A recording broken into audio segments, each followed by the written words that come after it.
This podcast is intended for mature audiences and could be triggering to some. Please use discretion when listening.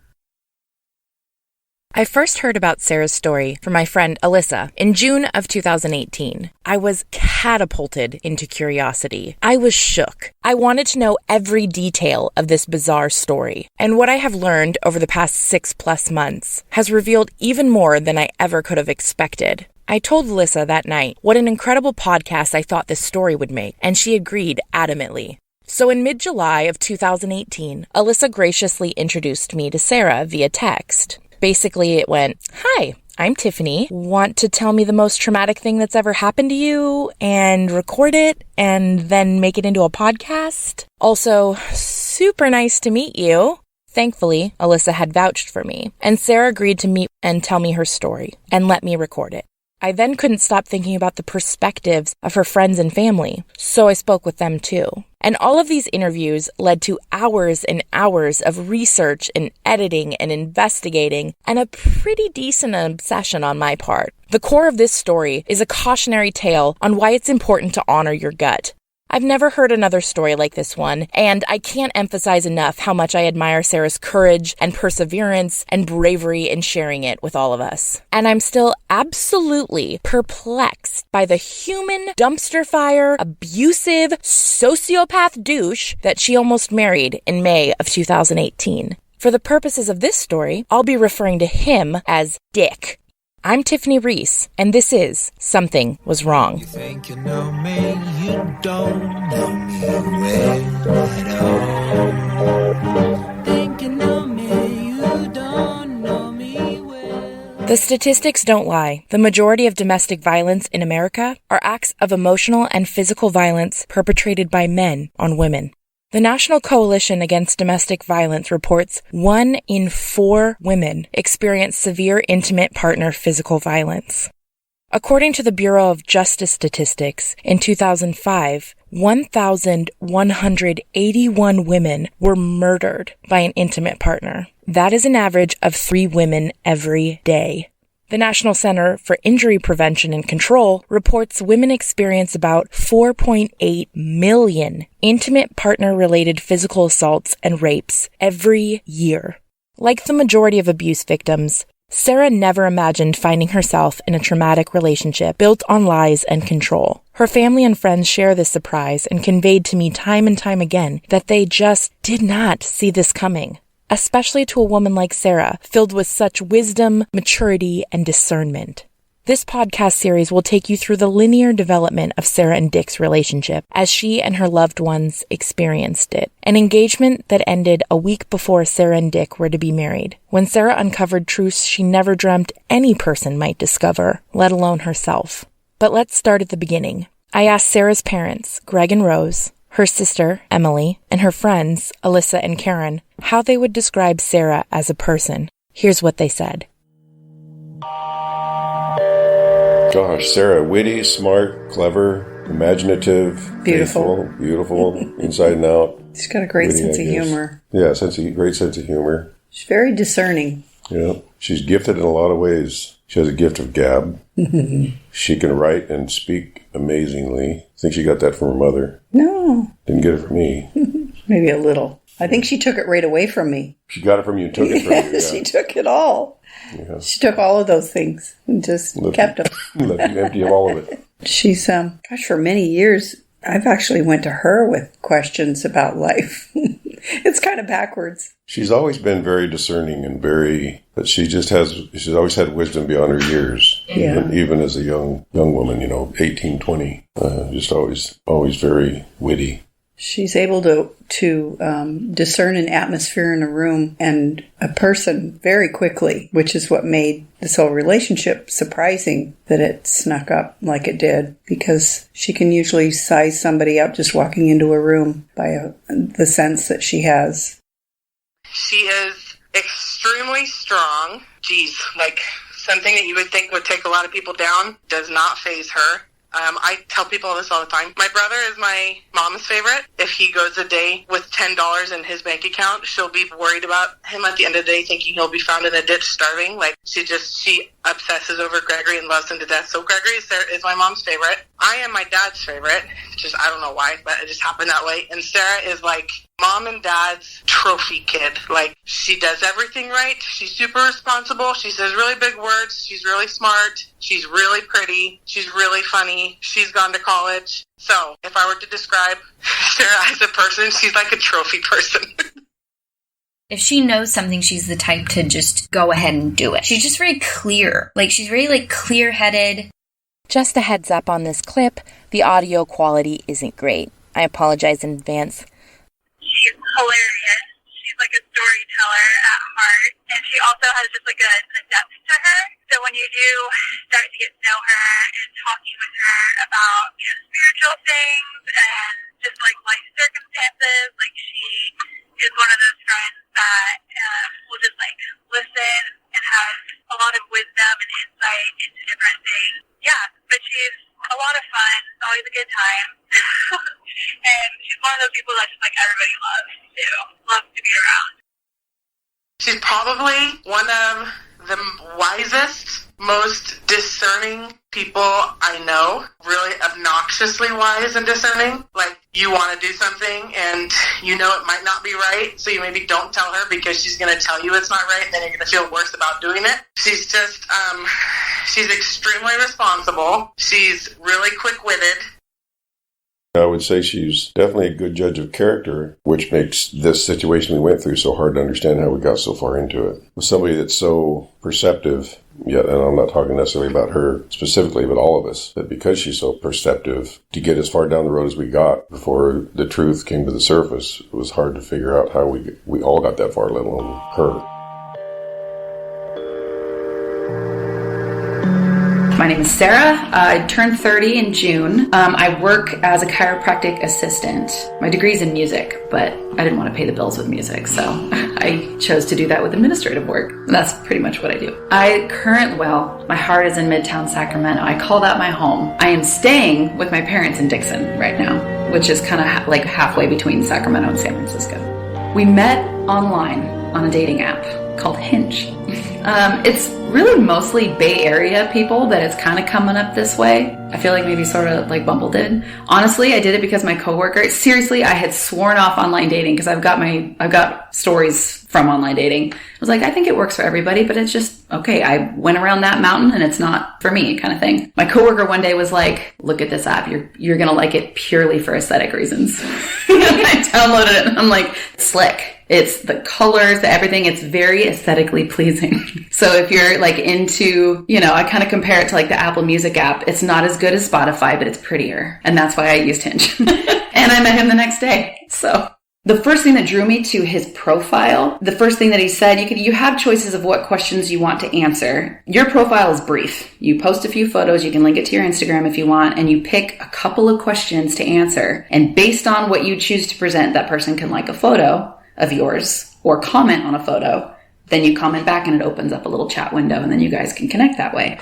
So the question he chose to answer was, what are you looking for? And his answer was a fierce gal after Christ. And I was like, bold move.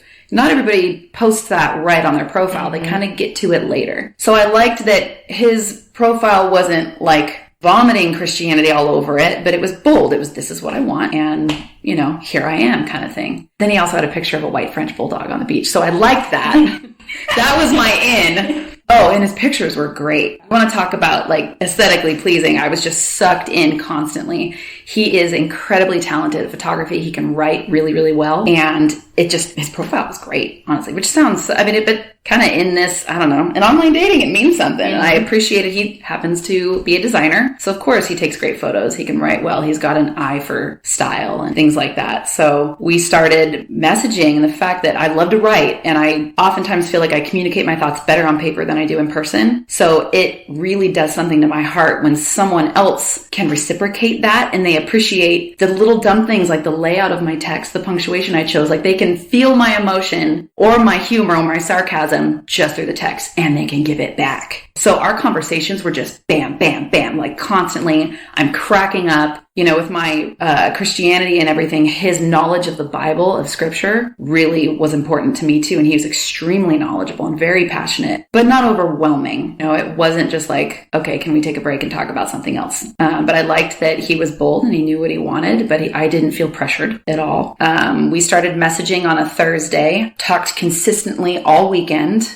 He had flown back home to officiate his friend's wedding. Major points for somebody. If you find out, oh, your best friend asked you to officiate their wedding. He was Instagram videoing his parents, which sounds so crazy to say, but in the moment, I kind of liked the veering from the norm because he was at home officiating a wedding and we're talking nonstop. There's this sense of comfortability, even though technically we're strangers, it really didn't feel like it. And out of nowhere, I'd get this Instagram video and be like, Mom, say hi to Sara. And he's got this deep masculine voice. It was sexy. And then his mom is, hey, super sweet, bright blue eyes. Hey, she's laughing. You can tell she feels kind of uncomfortable, but she's cracking up because her son is putting her on the spot. And she's like, come visit. And immediately you're just like, oh my gosh, it's just a sense of home and banter and stuff like that. So, and I just thought, okay, he's got a great relationship with his parents. He's got no qualms about being like, hey, I'm chatting with this girl. He's not playing it cool. The ego is not coming into, play here. And I get a video, of him embarrassing the heck out of his dad and going, oh my gosh, get off. And he's like, come on, Dad, what do you have to say? What do you have to say to Sara? What was the first thing out of your mouth when you saw her picture? And I said, what did he say? And he goes, he doesn't want me to tell you. He feels stupid. I said, tell me what he said. And I guess the first thing out of his dad's mouth when he saw my photo was, why didn't you put a ring on it, you jackwagon? Jackwagon? Yeah, he said that. So I loved the dynamic. It was fun. It was really comfortable. There were no pretenses. He wasn't playing it cool, which made him cool. Yeah, we clicked on a lot of levels. And we both kept going, this should be weird, which made me feel better that he knew this should be weird. That next Wednesday, he showed up at my front door to take me to a concert with VIP tickets, and he had dinner in one hand and flowers in the other. He had asked me dietary restrictions. His attention to detail was astounding. And he was very, very sweet. We had no awkwardness either. What's really crazy is I hate first dates. I mean, who loves first dates? That's weird. But the getting to know, your dynamic and sort of how you're going to connect with that person, I dread it. Then I've gone to many a first date, like walking down the steps of my place going, this is the last one ever. If this doesn't work out, I'm done because I can't handle it. And the second I saw him down the stairs, sitting on the stairs with my food, maybe it was the food, maybe it was the flowers, but he stands up and he turns around and I was like, hey, stranger. And he just, hey, you always want someone to look at you like they're kind of like, whoa. So I just went, oh, he thinks I'm cute. And we hugged and went inside and I put the flowers in a vase and we went to dinner, or we went to the concert, and on the way there, we're laughing the whole time. I'm eating food in his car. You get comfortable really fast. And there was never that weird, how do we work? It was natural and comfortable from the very first second. And it kept blowing my mind consistently. Conversation never stopped, but it wasn't overwhelming. It felt natural. It was easy. We were cracking up. I mean, we had a blast at the concert. There was mostly college age kids there, which we both have this weird sense of humor. So I was like, oh no, I know that person from college. Run, go over here. And we talked all night. And I went in for the first kiss that night, which I never do. Super out of character. But you were feeling it. Oh, yeah. What was the concert? King's Kaleidoscope, Christian band. I'd heard of them, never really listened to them. I think he just kind of picked it because it was probably safe, neutral ground, and it was local. He was from the Bay, and I don't think he'd ever been to Sac. So he was just kind of like, what's going on in Sacramento the next week that I can take her to? Found a Christian concert, got us meet and greet tickets, so I got to meet them, and I was just kind of like, I really should appreciate this more right now, but I've never heard of them before. So I spent days listening to all their music and seriously loved it. It was awesome. And it was a real privilege to get to meet them. And he bought me a vinyl of theirs and had them sign it and everything. And it was a freaking blast. Amazing first date.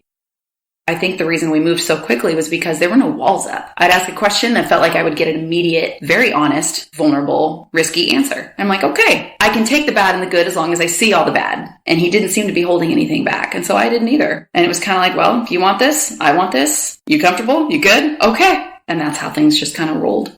There were no red flags. Yeah, it was a year ago. A lot happened in a year. Here's Sara.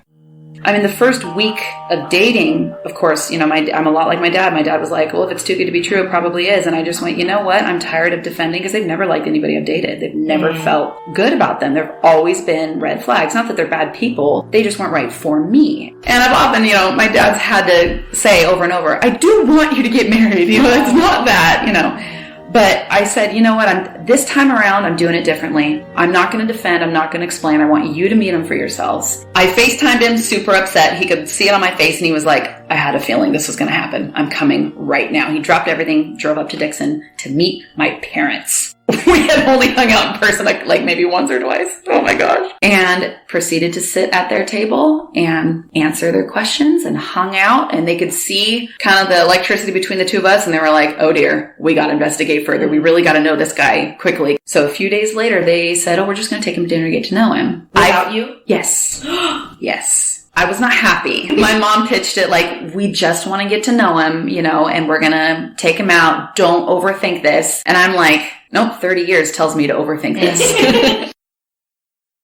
He was Johnny on the spot to meet with us, and he didn't mind the interrogating questions. Like, I was very blunt. You know, what about this and what about that? What about your previous engagement? What happened to it? Like, I don't even know the guy, and I'm, you know, how do you feel about living together before marriage? How do you feel about kids? Where do you want to live? Like, I thought, I don't care if I embarrass him. This is my daughter. And the fact that she was okay with us going was probably embarrassing to her, but, you know, she honored us in that. On some levels he convinced us, but there was one thing that stuck with me that bothered me, and that was why there was the explanation as to why the first engagement got called off. That bothered me, but it's one of those things that I swept under the rug. And when I asked him what happened, he just drew this blank, like, the father called it off. Can you believe it? I mean, it was almost like, I don't really know why. And she said he was, he named a denomination that could have seemed kind of radical. And so he said that the fathers called it off. And I said, what reason did he give? And he said, I was of the devil. And he said it like, can you believe it? And he was very clever in that he said no more. He made it sound like the father was goofy. He made it sound like the father was nuts. And he didn't give a lot of explanation. It was just like, I was stumped too, because I'm a new Christian. And so I didn't understand this. And I thought, I could picture that. I could picture, you know, but then I thought, of the devil, that's pretty severe. And I said, why didn't the girl fight for you? You know, if she's old, if she's marrying age, why didn't she fight with her dad for you? Or why didn't she come after you? And he just said, I don't know. And that kind of stuck with me. But everything else, the fact that he was right there, Johnny, on the spot, the fact that he even wanted to pick up the check, which, you know, we're not going to let him do. We invited him, but he was very chivalrous. He was didn't seem to hesitate to answer anything we asked. When I would say, I hope I don't embarrass you, but he'd go, no. And he would, you know, like, I'm an open book. And we were very impressed with all of that. I remember walking away thinking he had the right answer for every question we had. He's either a really, really good liar, or it's just simply the truth. It's the truth. It's easy to say. But he didn't hesitate, and he had an explanation for everything, and it was like he knew exactly what questions he could expect to hear and already had good answers for them. He already knew what I wanted to hear, or what we wanted to hear, and it didn't matter what the answer was. That's what he was going to say. Every expectation we had, oh yeah, absolutely. We're on the same page. Yep, I think the same way. Do not have to worry about that. That's, just really, really good at what he did. Really good. They grilled him about his past, his intentions with me, his past relationships, and he laid it all out there. Whatever he said to them that night, my mom walked away and said, I have no red flags. I approve. I had never heard those words out of her mouth, ever. He flew me to several states, three. I met friends in Washington, friends in Texas and family, and friends in Colorado and family as well, within the span of about 2 weeks. It was a whirlwind. And he paid for all of that? Yeah. Oh, yes, he did. He had a good paying job, and he paid for the tickets. He wouldn't let me. Believe me, I fought. I tried. I think the first time I managed to be able to pay for something was months in.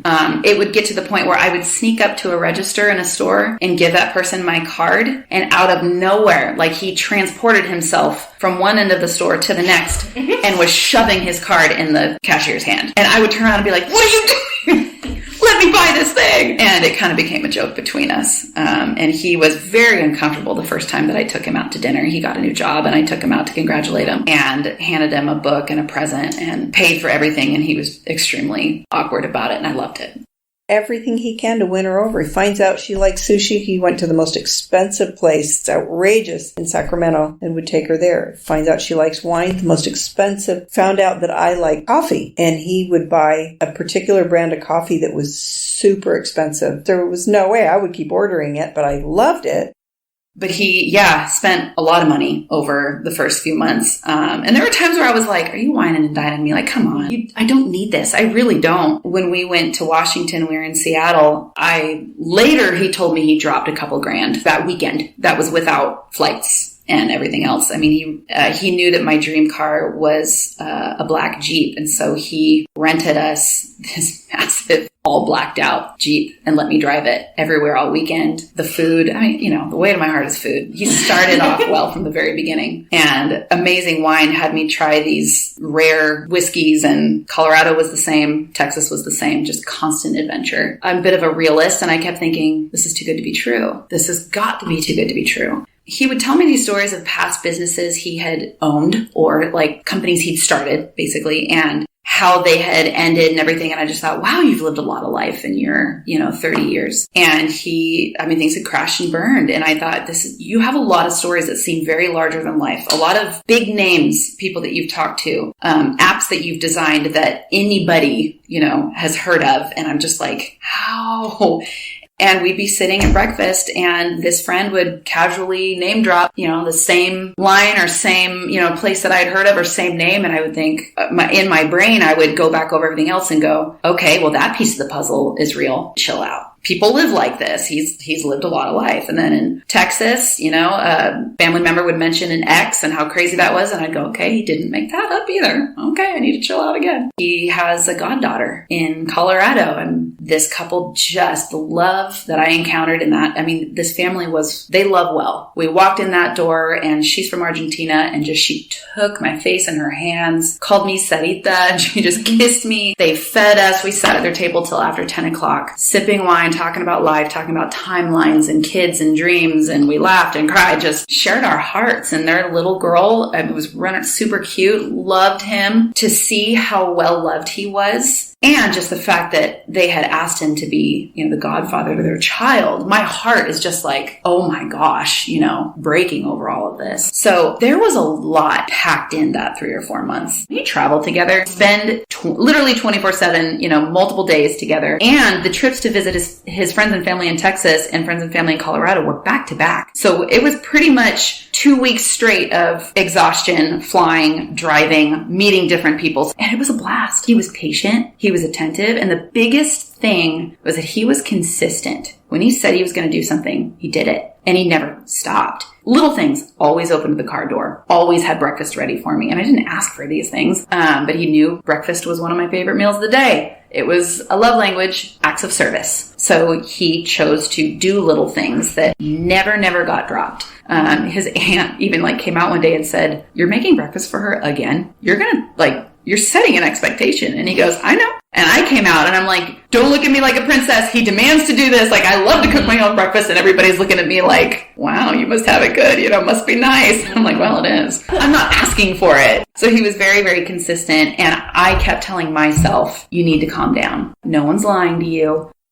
I hung out with Alyssa at Friendsgiving and he came to that, and some of my dearest Midtown Sacramento friends were there. So it's a big deal for me to bring a guy to this. I don't bring anybody around and stuff like this, and I love these people. You haven't posted or anything? No, that's right. We hadn't posted anything on social media. I didn't want that to be entering into any of it. I didn't want any pictures. I didn't want people asking questions. I just wanted to keep it to ourselves. And I knew it was moving fast. And I thought, this is nobody else's business. And once we're engaged, if it gets to that point, then I will span the whole world. But until then, I'm protecting it. So yeah, bringing him to Friendsgiving was huge. My heart was pounding, but it went great from my perspective anyway. From mine as well. Yeah. Here's Sarah's longtime friend, Alyssa. He was really nice and cool, and he and my husband like totally hit it off. They were talking about apps and the tech industry and photography. He was just a very charismatic, personable guy. So it was easy for me. He seems cool. They weren't engaged, but they were talking about getting engaged is inevitable. And they were talking about, like, the ring and how they wanted to get married really quick. That seemed like both of them? Oh, yeah. Uh-huh. Like, equal. Yeah. Which wasn't really surprising to me because I have always thought that, like, when Sara finds her guy, it's gonna go like that. I've always thought that about her. I don't really know why. So when she brought him and it was all of a sudden like, I've been seeing him for 2 months or whatever, but like, he's the one and we're going to get married. I'm like, yeah, this sounds like how I thought this was going to go for you. I've seen like older pictures of him, like when he was like quite a bit heavier, and he was like way slimmed down when I met him. Probably at his like peak physical, whatever. And he had like a sleeve tattoo and like a beard. Really? Yeah. So I mean, I thought like he was an attractive Did guy. he have a beard? Yeah, he had a beard. Mm-hmm. He had a beard and a sleeve tattoo? Yeah, totally. Nobody's on Sarah's level, like, but they looked great together. Couple. Yeah, they were a great looking couple. So he's like not only kind and charismatic, but he's also pretty good looking. Yeah. Uh-huh. Okay. Having Sara next to you makes you look more attractive. Do you know what I mean? Yeah. For sure. Totally.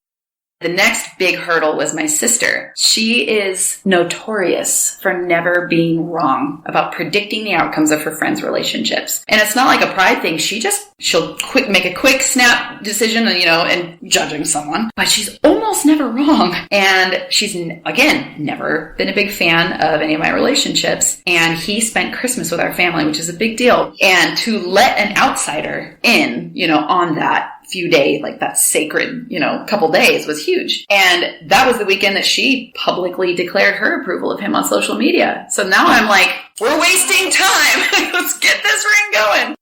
Here's Sarah's sister, Emily. In my defense, I was drunk. I really was.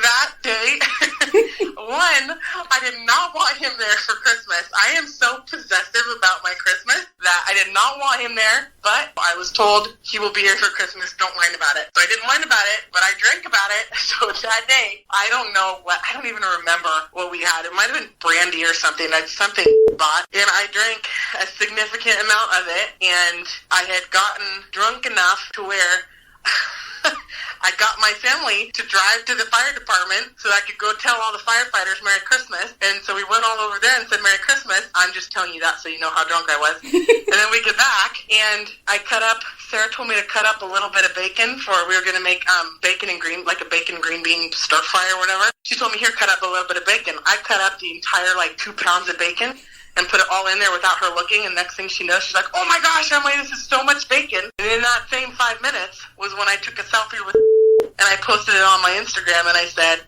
something about, I approve, or something like that. So if you take into account everything I did that day, or in those 2 hours of my drunken stupor, I wouldn't really take a whole lot of weight into what I posted. But yes, that day, I posted a selfie of me. I was literally sitting on top of our island, and I'm not a little person. So for me to put my body on top of our little tiny kitchen island, I was not sober. And then I had him come over for a picture, and we took a stupid picture. We were both smiling and laughing. I was probably fake laughing because whatever he said wasn't actually funny, but I was drunk, so I laughed. I took the picture and I posted it, and I said, I approve. I think I approve of my sister's boyfriend, and then all these comments were, oh my gosh, yeah, because everybody knows I'm such a hard ass. I don't like any of them. At first, now that I look back at it, I know they were not just petty things, but in that first moment, they felt petty, just because I had nothing to back up my feelings. I didn't know him. I didn't know his character. I had no history on him. So for me to not like him straight off the bat, I had nothing else to say other than really petty things. Like, he freaking called me champ. Like, That's like when you go into a restaurant and there's the waitress is your same age and she's calling you like honey, like, oh honey, yeah, I can do that for you or whatever. And it's just kind of degrading, not like a sweet Southern grandma that can call anybody honey. It's like, we're on the same level here. I am no younger than you. I'm no smaller than you. Like, you don't get to call me honey. And that's how he treated me and my brother, was, oh, hey champ or hey bud. And he was, oh, it just freaking drove me nuts. And I was like, I'm not your buddy. I'm not your friend. You don't know me. Very, very first time coming home, I remember where we were. He was standing at our kitchen island, and I had just gotten off work, and I had already kind of felt the pressure of this was my first time meeting him, and I knew that this was obviously his first time meeting me, so there was that bit of pressure of, am I going to like him? Am I going to be nice? So this time it was like a mixture of feelings knowing I was about to meet him for the first time, because I knew, one, I was going to be on my best behavior, and two, I didn't want to send the wrong message. I didn't want to be on my best behavior and therefore make him think he's okay and I've accepted him, but I also didn't want to treat him in such a way that he wasn't going to be himself. So I was terrified as to how the heck am I going to pull off something unnatural for me and make it seem natural. So I was scared to walk in the house and meet him and to give him the wrong impression. But I walked in the house and was standing at our island, and I smiled, and the whole room, everybody in the room stopped, like, oh look, Emily's home. And I said hi, and I took off my shoes and I put my purse down and took out my earrings and everything. And I walked into the kitchen, and I think he hugged me, I can't remember, and he introduced himself, and I said hi, and then I told him, carry on. I didn't like all the eyes on me, so I said, carry on, whatever you guys are talking about. And I leaned on the edge of the island where he was on the, he wasn't like across the counter, he was just diagonal to me, and the whole time, I could, he was like leaning in really close to me, and his eyes were like super beady and like staring into my freaking brain, and I remember thinking, would you stop trying to make eye contact with me? So I avoided eye contact because he was so intense and he was so he just really wanted to connect with my eyes for some reason that I specifically avoided looking in his direction because I just thought, holy crap, dude, you are intense. So I was looking down, I was looking at Gregory, I was looking at Mom, I was looking at everybody but him, except for when he would talk to me, I didn't want to look like I was avoiding eye contact, so I would look at him, and he would say a few things, and I'd quickly look away as he continued talking, like, okay, I got my eye contact in now, give me a break for a second. But that whole time, that whole visit, I was just like, holy crap, dude, you are really, really intense, and you're making it really hard for me to act natural when I feel like you're stabbing me with your eyes and your focus. And even I'm not exaggerating, he leaned his upper body closer to me the whole time, ooh, it just creeped me out. So between him calling me champ and bud and his intense just person being super, super intense, and he was talking like he knew everything about everything, and I don't like that. I don't like people like that.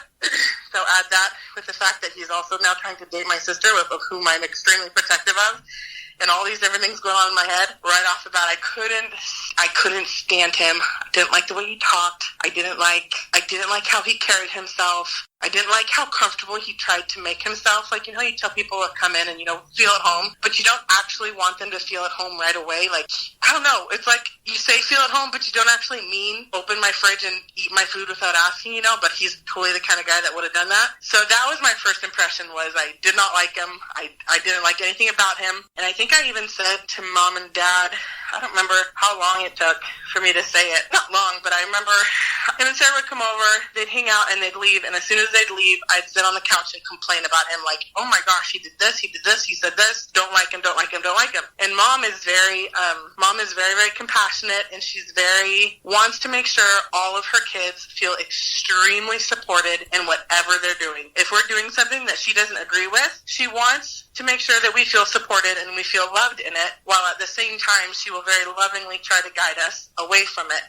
So if Sarah or Gregory is dating somebody that she doesn't like, she's going to make sure that they feel loved, that they feel comfortable coming home, so that she can then tell them, I love you and I support you, but something is off and something is wrong, and therefore we hear her better because she's so supportive. So when and Sarah would leave and I would complain, Mom, trying to support her oldest daughter, is saying, okay, but Emily, you've got to realize you're not dating him. You don't need to like these things about him. Sarah obviously doesn't mind these things. And I would even say, I know, but that's bizarre to me, because no, Sarah and I are not alike, and we're attracted to very different personalities, but I know that there's things about people that drive us both nuts. Like if somebody talks like a know-it-all, drives her and I equally up the wall, and we will complain about it together. Or there's just personality quirks in people that Sarah and I are on the exact same page with. So those things that were driving me nuts, and I would say to mom and dad after they'd leave, and I'd be like, wow, how does Sarah not see that? How does that not drive her absolutely nutty? And mom would say, I don't know.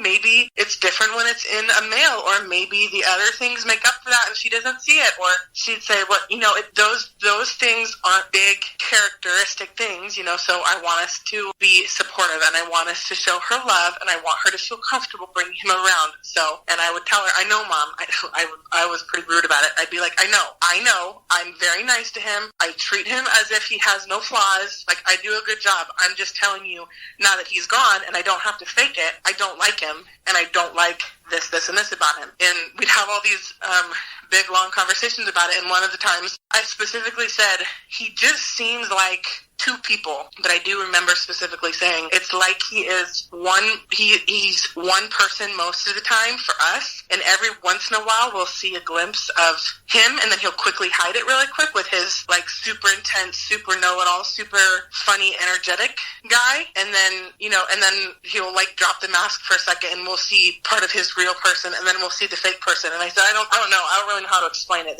I don't know. I guess it just seems like he's got a couple versions of himself, is what I said. I'm this way every single time. I never like them. Is it because I'll just never like the person that my brother or my sister is dating? Is that just how it's going to be? And therefore, I need to get over myself, and I need to look past those things and try to see that just because I don't like them doesn't mean that might not be the person for that person. And so I started to kind of discount what I now know were red flags. I just discounted them as selfishness or me being judgmental. And then with my family, my mom and Sarah, with the best intentions, I do not blame any of this on my mom, but because of how supportive my mom is and how protective she is of Sarah's feelings and any of her kids' feelings, when I would speak negatively, I was always shut down, like, nope, we're not going to do that. So then I kind of started to tell myself, just back up. These aren't red flags. These are just you being selfish and you being really protective, and you need to calm down and you need to tone it down a couple notches. And so that's how it turned into Emily does not approve to, okay, Emily approves, because I literally told myself, ignore it, move on. I just decided he's cool. We like him. Everybody likes him. The family's okay with him. Mom and dad are okay with him. Sarah seems to be obsessed with him. All these things seem to be checking off of the fundamental, standards list. So I just decided at some point in time that I would be on board and act the part. I can see my dreams coming together, sort of like more than I even seem to hope for. I had a majored in music, so I sing, I've led worship in church, I play the piano, and I'll give little snippets, like we're walking down, the street in Walnut Creek, and we pass a piano store. And of course, him being, riding in on a white horse, he's like, walk me in here and play me something. And I'm like, no, of course not. We end up walking in there, and he got the guy to open the door. They were closed. And I'm just like, oh, please, I want to die. Please, no. I don't want to be that person that's like, knock, knock, knock. Can I play your piano? Even though you're close. And I walk in and play Chopsticks or, Heart and Soul or something. I had to whip out the Chopin just to prove that I'm worthy of you unlocking the door. And sure enough, he comes and gets the guy to open the door. We go in, and I find my dream piano, which is a Bösendorfer, and it's a good, easy $100,000 that you're going to drop if you plan on, investing in one. And of course, he does the whole, later subtly drops the fact that he's already opening up a bank account to start saving up. It's his long-term plan to eventually give me my dream piano. And I immediately go, red flag. No, this is too big, too much. You're trying to, sweep me off my feet. Tone it down. You're already doing a great job. This is unnecessary. He had connections, apparently, with Hillsong Church, which is a big church out of Australia, friends that had sang with them, that were planting a church in the Bay Area that wanted me to come and sing with them. Yeah, so of course I'm going, oh my gosh, I'm seeing my, biggest dreams on the horizon potentially coming true. And I start to think, why me? What have I done to deserve this? And going back in my journal entries too, I remember I wrote about the frustration of feeling like my feelings weren't catching up to his, that he wanted me so bad and was so head over heels. I was moving forward based on my logical perception of this should be what I want. This is my dream. This presents like everything I have ever been too afraid to pray for or ask for. Like it's too good. And so therefore, I'm going to put my feelings or lack thereof aside and move forward because I know that this is what I want. But if I look back, I wasn't as in love as he was. My feelings were not catching up. I was kind of, if I had asked myself this in the moment, no, I'm not caught up in the whole, fun of it and everything. No, I'm totally like level. My feet are on the ground. I was caught up. I was so just starry-eyed and I really was being wined and dined. But you don't really know what's happening to you until hindsight. You look back at everything and it all makes sense. The beginning of Sara and Dick's relationship felt like a heaven-sent whirlwind romance. Sara had even felt guilty that her feelings were not catching up to his. This pattern is common in abusive relationships, according to abuse consultant and author Lundy Bancroft. Because an abuser is unusually good at expressing an intensity of caring early in the relationship, he can make you feel so special and chosen, as if you were the only person who could ever matter to him. Next time on Something Was Wrong. My first clue was everything was too perfect. I remember thinking that he buddied up me really fast.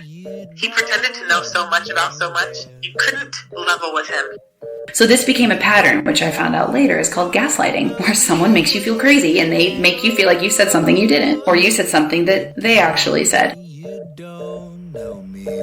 Something Was Wrong is written, recorded, edited, and produced by me, Tiffany Reese. A heartfelt thank you to Sara, her family, and friends for participating in this series. Check out Sara's personal blog, Space and Purpose, via the show notes. All of the music this season comes from the band Glad Rags. Special thank you to Alyssa Doyle for her hype, support, and story editing assistance. Shout out to my husband Michael and our 3 children for encouraging me every step of the way. Follow the hashtag SomethingWasWrongPod on Instagram to stay up to date on this series. If you're enjoying Something Was Wrong, please subscribe now and consider sharing with your friends and family and literally anybody you've ever met. That'd be great. Thank you. If you or someone you know is in an abusive relationship, please call the National Domestic Violence Hotline at 1-800-799-SAFE. If you like our show, please give us a 5-star rating and a review. Episodes of Something Was Wrong are available free wherever you get your podcasts. However, if you want to hear new episodes 1 week early, you can do so on the Amazon Music app. Or if you want to hear new episodes early and ad-free, you can subscribe to Wondery Plus in Apple Podcasts or the Wondery app. Another way you can support our show is by filling out a survey at Wondery.com/survey. Thank you so much.